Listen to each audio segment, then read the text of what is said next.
tout petit peu les choses. Yeah, we are running out of time, so we have to cope and to catch everything at at the right time. Bonjour coach. Bonjour Jumper, bonjour Néné Chéri. Et bonjour également à tous nos nombreux téléspectateurs. You're looking so diplomatic this morning. Oh, il le faut parfois.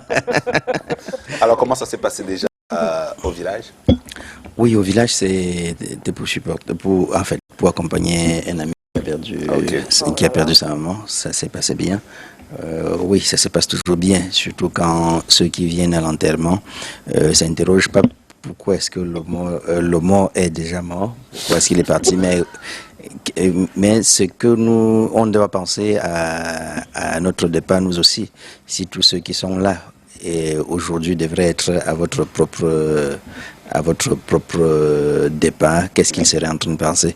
Donc c'est une occasion de nous remettre en cause, de nous remettre en question. Nous qui sommes encore vivants, est-ce que au sortir d'ici, notre présence sur la terre va être aussi indifférente que notre absence, qu'aurait pu être notre absence sur la terre? C'est la question à se poser.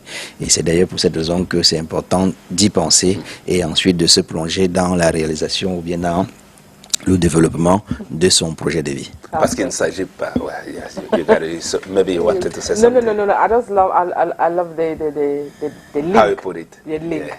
Oui, parce qu'il ne suffit pas que de le penser, il faut maintenant mettre des actions en pratique. Absolument. Et c'est là où ça intervient.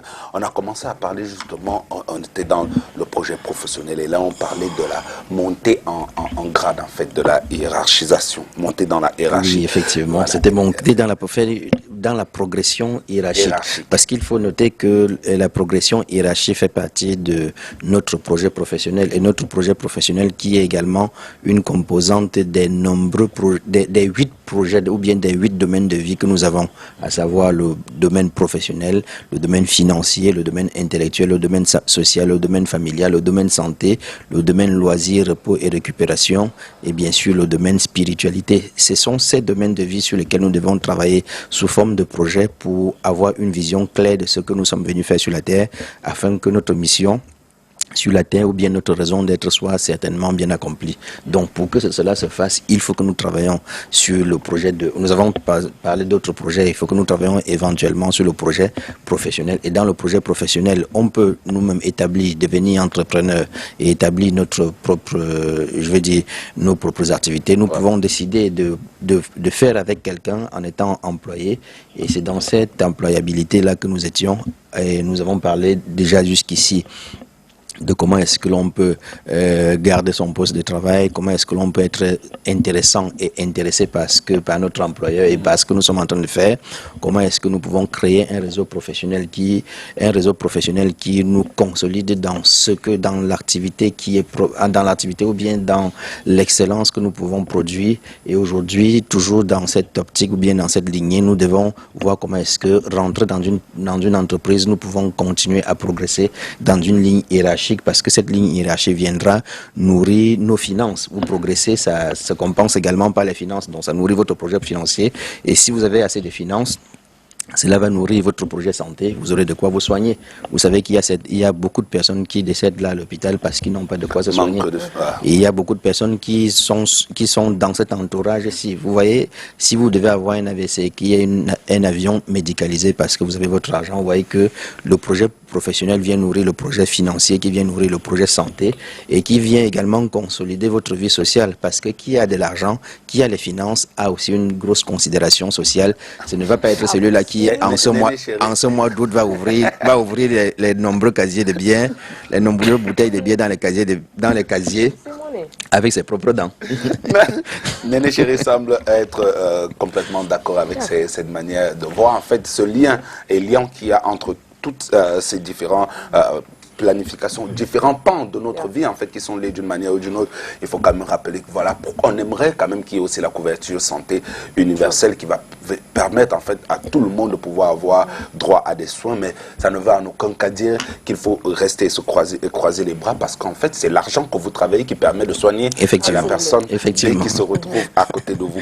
Alors on rentre directement dans les 8 clés pour espérer une progression hiérarchique. On y rentre en plein. Oui, on y rentre en plein. Bon, pas pour dire qu'on va les étaler. Non, non, là, non. on va développer ce qu'on peut. On va prendre une clé. Oui, voilà. Donc, la première clé pour pouvoir progresser dans la ligne hiérarchique, elle est la suivante, c'est celle de chercher à comprendre la vision, les objectifs et la stratégie des dirigeants de votre entreprise. Vous voyez, quand vous rentrez dans une entreprise, il y a une vision, il y a une stratégie et il y a les objectifs de l'entreprise. Chaque entreprise a sa mission, sa vision et puis ses objectifs sur lesquels devrait s'atteler ou bien s'attacher chaque employé ou bien chaque collaborateur. C'est vers cette vision-là que l'on est en train de parler, que l'on est en train de partir. Maintenant, vous ne rentrez pas dans l'équipe, dans une entreprise, je dis n'importe quoi, vous ne rentrez pas à MTN Cameroun et vous vous dites qu'on ne fait pas comme à Orange. C'est pas deux, chacun a sa vision. Ouais. Vous voyez, bien que ce soit les entreprises de téléphonie, chacun a sa vision, c'est sans publicité, hein. Donc, même si on est à MTN, même si on est à MTN toujours ici. Donc,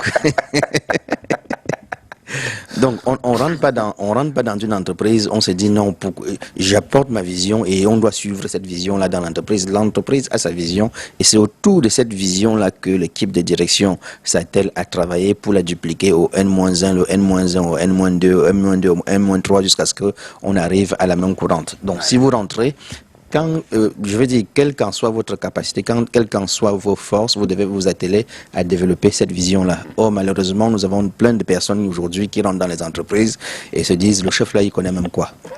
Moi, j'ai été débauché de X, de Y, Z, c'est ça que l'on va voir ici, là. Il ne sait même rien. Moi, je suis plus capé en diplôme que lui, quand bien même il sait que ce ne sont pas les diplômes qui régissent la capacité à diriger une entreprise ou bien à diriger une équipe ou bien à manager les collaborateurs. Ouais, et justement, je voulais savoir, coach, parce que là, on est sur la vision et les stratégies. Les stratégies sont amenées à être amélioratives, en fait. Les stratégies s'adaptent en fonction du contexte et machin. La vision, là, vous pouvez avoir, et quelquefois, il arrive quand même un bouleversement complètement drastique dans une structure qui décide même de changer sa vision. Oui. Qu'est-ce qu'on fait quand on ne communique pas et qu'on a un employé à l'intérieur? On ne peut ne pas communiquer et avoir un développement concret de l'entreprise. Ce n'est pas possible. Ce n'est pas possible. Oui, et c'est justement pour cette raison j'accompagne les chefs d'entreprise et je comprends. Okay. Je vous donne un exemple. Quand j'arrive dans les entreprises, j'entends des chefs d'entreprise dire si je ne suis pas là, il n'y a rien qui est fait. Personne ne peut rien faire sans que je ne sois là. Personne ne peut faire ci, personne ne peut faire cela. Quand je ne suis pas là, il faut que je sois partout à la fois. Il a bien raison, parce que c'est lui seul qui porte la vision de l'entreprise. Il doit être donc partout pour travailler comme il veut.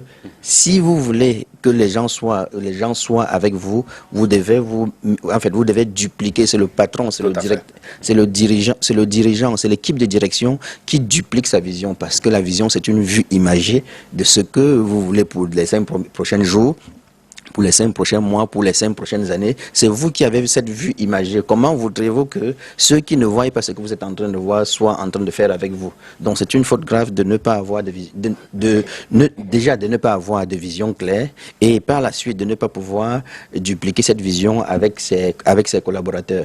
Et ensuite, la vision, elle ne suffit pas. Nous avons parlé de stratégie. Chaque entreprise doit au moins une fois par an ou bien une fois par 3 ans ou bien une fois par 5 ans travailler sur la planification stratégique.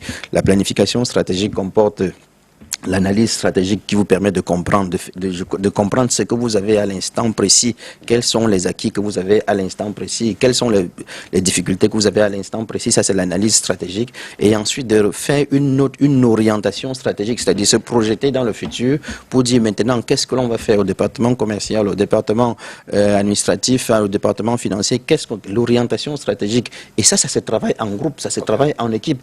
Quand la vision est déjà là, ça c'est sous la vision, quand la vision est déjà là, ça se travaille là-dessus. Et après l'orientation stratégique, on va passer au suivi. Puis ici, il ne faut pas seulement analyser, orienter, il faut faire le suivi pour s'assurer que ce que l'on a mis sur pied est en train de se passer.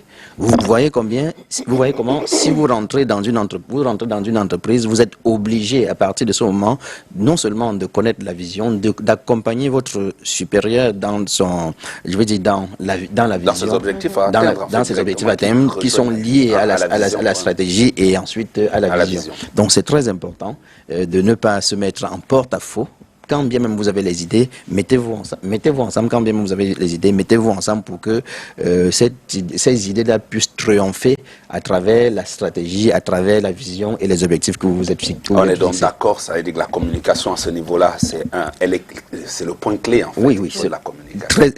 Très important. S'il n'y a pas de communication, il n'y a pas d'évolution. Et s'il n'y a pas d'évolution, il y a l'entreprise qui va, je vais dire, une seule personne va peiner. Je dis tout à l'heure, vous voyez, il y a certains chefs qui sont partout à la fois. Ils sont épuisés et les autres ne sont que des faits-valoir. La communication, c'est elle qui permet justement de déléguer et donc de partager la vision. Merci. Alors, on prend un autre point, encore le second point. Oui, pour le second point, il faut faire des propositions en lien avec la vision. Faites des propositions qui ont des liens, on pourrait même dire, qui sont congruents. En PNL, on parle de congruence. La congruence, c'est l'alignement entre même la pensée, vos actes, entre la vision, vos pensées et vos actes. Il faut faire des propositions en lien avec la vision, les objectifs et la stratégie des dirigeants. Donc, vous voyez, on a dit tout à l'heure qu'il faut les soutenir. Ouais. Il ne faut pas que vos propositions soient aux antipodes de ce que vous êtes censé faire. Soutenir votre collaborateur, soutenir votre chef à pouvoir grimper en ligne, à pouvoir atteindre ses objectifs. Voilà, donc voilà, on peut appeler ça le second point. Le second point qui vous permet de... Vous voyez, si vous réunissez d'abord ces deux points, vous êtes déjà en train de montrer à votre patron ou bien à votre chef que vous êtes intéressant et ensuite que vous êtes intéressé par son affaire. Vous voyez que les choses sont liées. Mais là, coach, maintenant, quand vous dites qu'on parle de congruence, ça veut dire qu'il faut que les avis soient congrus. Vous arrivez avec vos avis et si à un moment, après une ou deux fois, on vous dit que vos avis là, en fait, ils sortent de Jupiter, ils ne rentrent pas en droite ligne avec la vision, est-ce que ça ne peut pas vous frustrer un tout petit peu? Ça ne peut pas vous frustrer, d'autant plus que vous apportez quelque chose pour consolider. Est-ce que c'est une faute de se tromper, de proposer ou bien de se tromper? C'est parce qu'on s'est trompé. Si le patron connaissait tout, il ne devrait même pas vous recruter. Ouais. S'il connaissait tout, il ne devrait même pas vous recruter. Il vous a recruté parce que votre apport va rentrer dans ce qu'on appelle dans les réunions, dans les réunions de travail par rapport à la vision, par rapport aux stratégies, par rapport aux objectifs que l'on se fixe afin de pouvoir faire en sorte que tout cela congrue à un élément qui est le plus important, c'est-à-dire la réussite ou bien le succès. Donc, du coup, vous ne pouvez pas dire que mes idées vont être des idées ou que l'on viendra seulement valider. Vous n'êtes pas la seule personne qui existe. Il y en a 10 et qui les 10 disent que mes idées sont. Donc, c'est très travailler en complémentarité. Je veux dire en symbiose. En synergie. C'est pour cette raison que la communication, comme tu l'as dit tout à l'heure, est un élément essentiel et même, je pourrais dire, central de l'évolution d'une entreprise.